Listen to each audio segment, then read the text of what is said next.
Halo guys, welcome back again to my channel bersama saya Hansen di sini dan seperti biasanya setiap harinya saya akan buatkan video seputar cryptocurrency. Apa kabar kalian hari ini semuanya? Semoga dalam keadaan yang baik-baik saja. Teman-teman kita melihat Bitcoin masih melanjutkan konsolidasinya setelah berhari-hari kita melihat pergerakan yang sama terjadi. Kita melihat Bitcoin kurang lebih 5-6 hari yang lalu start mengalami recovery yang signifikan setelah terjadi semacam flush out dan juga kemudian diikuti semacam konsolidasi dan sampai dengan hari ini kita sepertinya masih berada di tahap konsolidasi tersebut. Tetapi menurut saya tidak akan lama lagi kita kemungkinan bakalan melihat pergerakan yang cukup besar kembali terjadi ke Bitcoin dan saya bakalan jelaskan di video hari ini apa alasannya. Diikuti juga tentunya apa yang kira-kira bisa kita expect berikutnya in terms of price action. Jadi pastikan kalian stay tune terus sampai akhir video. Nah, teman-teman, per hari ini kita melihat kripto total market cap kembali ke angka 3,17 triliun dolar atau turun sekitar 1,59%. Nah, kalau misalnya kita melihat top 10 coin sendiri, keadaannya juga dominan berwarna merah. Penurunannya ranging antara 0, sekian persen hingga kurang lebih 4%. Dan yang menjadi top performer hari ini adalah Tron dengan kenaikan 1,92% ke 0,2306 dolar. So, itu adalah outlook sementara dari beberapa top coin yang ada. Sekarang kita langsung aja masuk ke beberapa data dan berita terbaru hari ini. Nah, yang pertama teman-teman, ini adalah sesuatu yang sangat menarik terjadi di dunia kripto hari ini. Bitcoin masih berada di area all time high yang baru. Kita masih jauh di atas all time high cycle sebelumnya yang kurang lebih berada di area 69 ribuan. Kita sekarang ada di range 90-an ribu. Tetapi menariknya, meskipun kita berada di area all time high yang baru, tapi Crypto Fear and Greed Index itu masih bisa aja menyentuh ranah fear. Menunjukkan bahwa market cryptocurrency sampai dengan saat ini memang masih tergolong aset kelas yang hypersensitif. Atau bahasa simpelnya, perubahan sentimen itu bisa terjadi dengan sangat cepat. Dan biasanya salah satu pengaruh besar yang akan menentukan sentimen di market itu adalah pergerakan harga. Ketika kita melihat Bitcoin drop 10-15%, itu biasanya sudah cukup untuk kemudian membuat market kembali dalam keadaan fear. Dan kalau misalnya kita perhatikan, untuk data Crypto Fear and Greed Index, hari ini itu mencapai angka kurang lebih 44. Dan minggu lalu, kita itu masih di extreme greed, teman-teman. Jadi dari spektrum yang paling kanan, extreme greed, kita langsung bisa switch ke fear. Artinya loncat 3 nih. Dari extreme greed kan harusnya greed dulu, neutral, fear, extreme fear gitu kan. Nah, minggu kemarin itu masih extreme greed. Tapi minggu ini kita sudah bisa masuk lagi ke fear. Padahal hanya ada pergerakan sebesar belasan persen di Bitcoin. Dan teman-teman, kalau misalnya kalian lihat secara data historisnya, saat-saat terbaik untuk melakukan akumulasi cryptocurrency, ya tentunya ketika market berada dalam keadaan fear. Atau baiknya lagi extreme fear. Itu biasanya di mana kita akan mendapatkan pergerakan yang sangat masif ke bawah, dan itu biasanya adalah fase kapitulasi. Sebenarnya kita juga bisa kategorikan pergerakan beberapa hari yang lalu juga merupakan semacam fase kapitulasi. Tapi menariknya sampai dengan saat ini kita masih bertahan di angka fear di 44.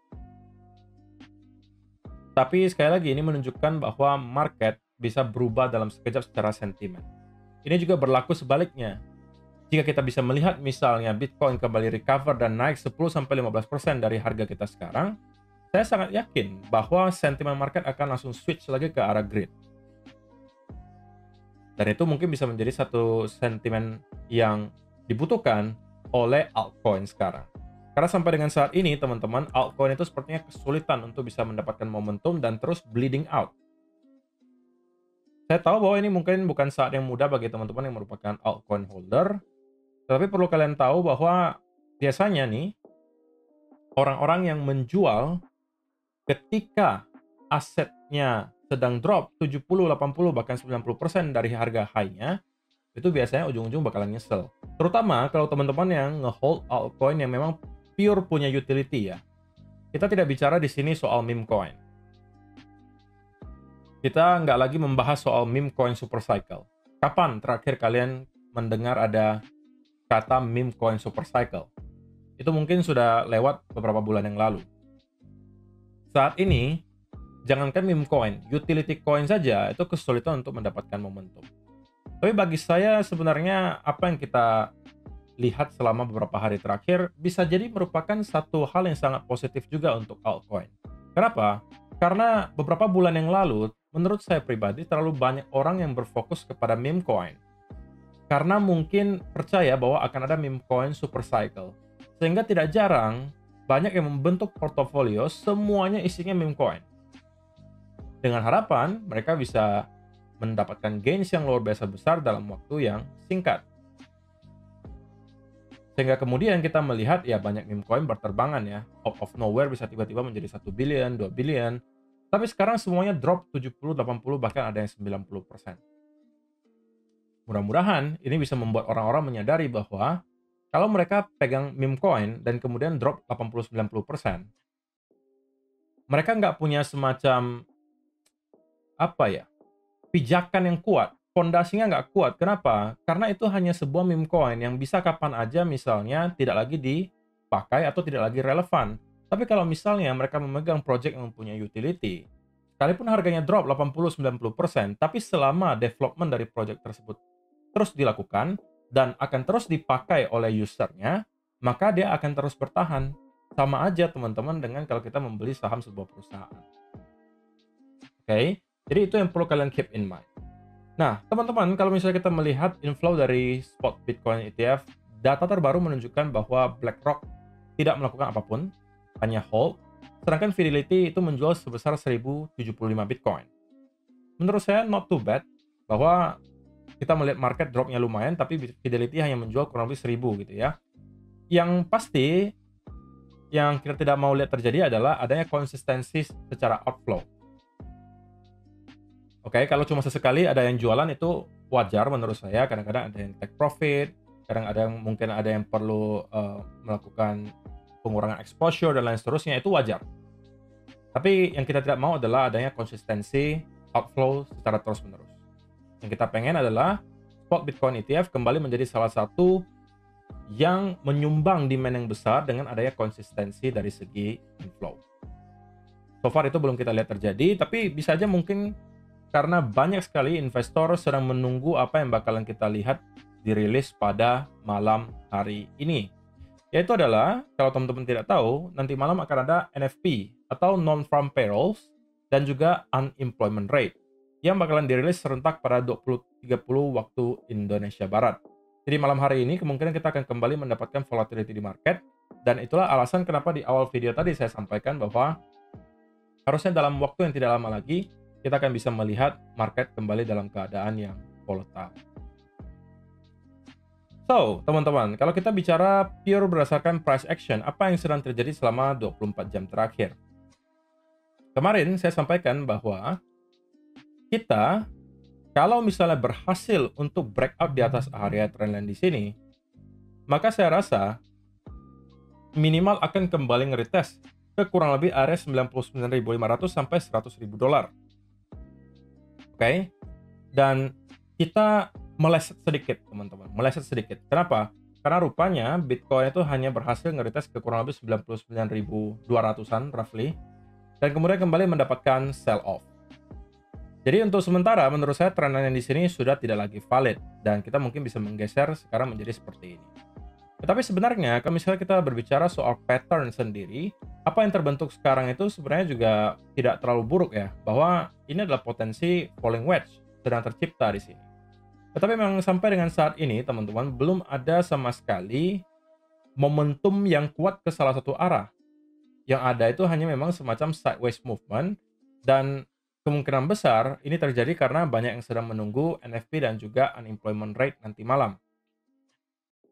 Sekali lagi, ini juga kenapa saya sampaikan di video kemarin, meskipun gitu ya, meskipun ketika kita break up di sini dan ada potensi kita melanjutkan kenaikan, saya sampaikan kemarin bahwa ini bukan saat yang tepat untuk terlalu agresif mengambil setup long maupun short. Karena dari segi risk to reward ratio tidak terlalu memadai, teman-teman. Naik sedikit kita ketemu dengan resistance, turun sedikit kita ketemu dengan support. Oke. Jadi sampai dengan saat ini saya juga masih berada di pemikiran yang sama bahwa selama kita bermain di dalam range ini menurut saya tidak terlalu worth it untuk terlalu agresif masuk ke setup.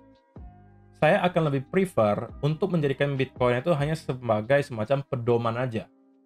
Misalnya, saya anggap Bitcoin mempunyai potensi besar untuk kembali mendapatkan penurunan, misalnya ke area lower trendline di sini. Maka mungkin itu bisa saya jadikan sebagai salah satu alasan untuk mencari short setup di altcoin. Sama juga kalau misalnya ternyata saya expect Bitcoin akan kembali ngeretest ke upper trendline-nya, alias akan ada sedikit kenaikan. Maka itu mungkin bisa saya manfaatkan juga untuk mencari long setup di altcoin. Karena menurut saya di altcoin itu profit setup yang risk to reward ratio-nya jauh lebih baik teman-teman daripada Bitcoin. Terus saya sekarang lebih prefer untuk fokus ke altcoin kalau misalnya kita bicara soal trading. Tapi pada intinya teman-teman, kalau di time frame besar menurut saya belum ada sesuatu yang bisa membuat kita terlalu excited. Karena pada akhirnya kita sudah mendapatkan ada 3 daily candle berturut-turut yang mencoba untuk kembali reclaim di atas area $100.000 tapi selalu mendapatkan rejection, which is not a good sign gitu ya. Dan saya sudah sampaikan ini di video beberapa hari yang lalu bahwa selama kita masih bertahan di bawah area 100.000 di daily chart, maka saya biasnya masih cenderung adalah dalam keadaan bearish. Dan kita masih bisa aja terus mendapatkan semacam konsolidasi dan membuat lagi misalnya satu wave ke bawah.